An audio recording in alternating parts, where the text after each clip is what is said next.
Last video के अंदर मैंने आपको बताया था कि इसकी लेंथ 2 घंटा 8 मिनट होने वाली है इस एपिसोड की, लेकिन अब मुझे लगता है कि ये भी ज्यादा था। इसको और थोड़ा कम कर देते तो भी कोई दिक्कत नहीं होती। अगर यही दिखाना था तो एपिसोड की लेंथ और भी कम हो सकती थी।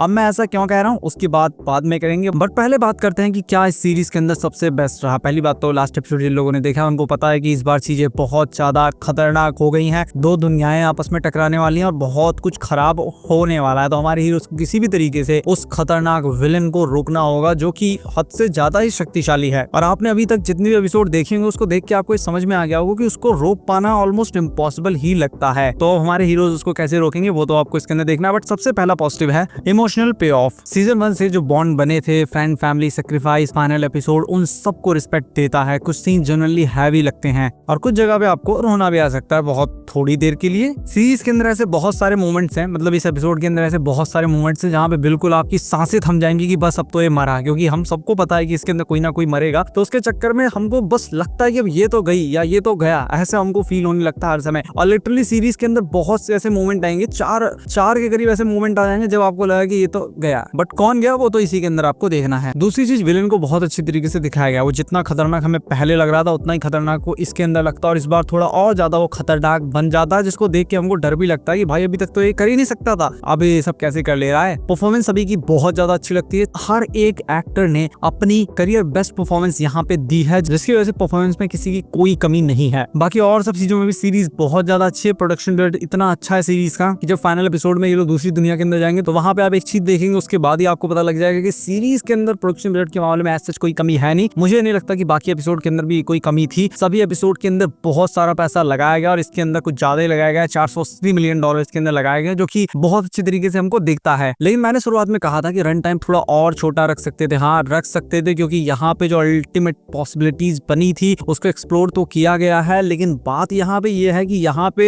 विलन को थोड़ा सा कमजोर दिखा दिया। मतलब लिटरली मुझे तो लग रहा है कि उसको और शक्तिशाली दिखाना चाहिए था, और कुछ होना चाहिए था, लेकिन चलिए कोई बात नहीं, लेकिन थोड़ा और स्ट्रॉन्ग एटलीस्ट उसको दिखाना चाहिए था। यहाँ पे वो थोड़ा मुझे वीक लगा। उसी के साथ में जो अनलिमिटेड पॉसिबिलिटीज मेरे दिमाग में बनी थी कि ये होगा वो होगा फलाना ढिमकाना, उसको बहुत सिंपली यहाँ पे थोड़ी बहुत मुसीबतों के साथ में क्लोज कर दिया गया, जिसको थोड़ा और कॉम्प्लिकेटेड दिखाया जा सकता था। लाइक एंड गेम की तरह। एंड गेम का मतलब उसके अंदर देखा होगा आपने, थानोस को मारने में छक्के छूट गए थे सभी के, लेकिन वैसा यहाँ पे बहुत ज्यादा कॉम्प्लिकेशन देखने को नहीं मिलती। इसीलिए मैंने कहा था कि इसको थोड़ा और छोटा रख सकते थे, क्योंकि उसके बाद बहुत सारा टाइम बर्बाद किया गया। वैसे हाँ, एपिसोड को एंड तक जरूर देखना, उसके बाद आपको कुछ और भी पता लगेगा जो कि आपको इनिशियली पता नहीं लगेगा, तो पूरा देखना। बाकी सीरीज को एंड बहुत अच्छी तरीके से किया गया। एक ही कमी की विलन को थोड़ा और स्ट्रॉन्ग दिखाना चाहिए था। बाकी एज सच कोई और कमी मुझे इसके अंदर डेफिनेटली नहीं लगी है। रन टाइम हाँ थोड़ा और छोटा हो सकता, तो वो आप देखेंगे तो आपको भी समझ में आ जाएगा। और इसके नेक्स्ट पार्ट की पॉसिबिलिटीज की अगर बात करें तो नेक्स्ट पार्ट मुझे नहीं लगता इतनी जल्दी ये लोग लेकर के आएंगे, बट कभी ना कभी इसका स्पिन ऑफ या रिबूट डेफिनेटली बनेगा, क्योंकि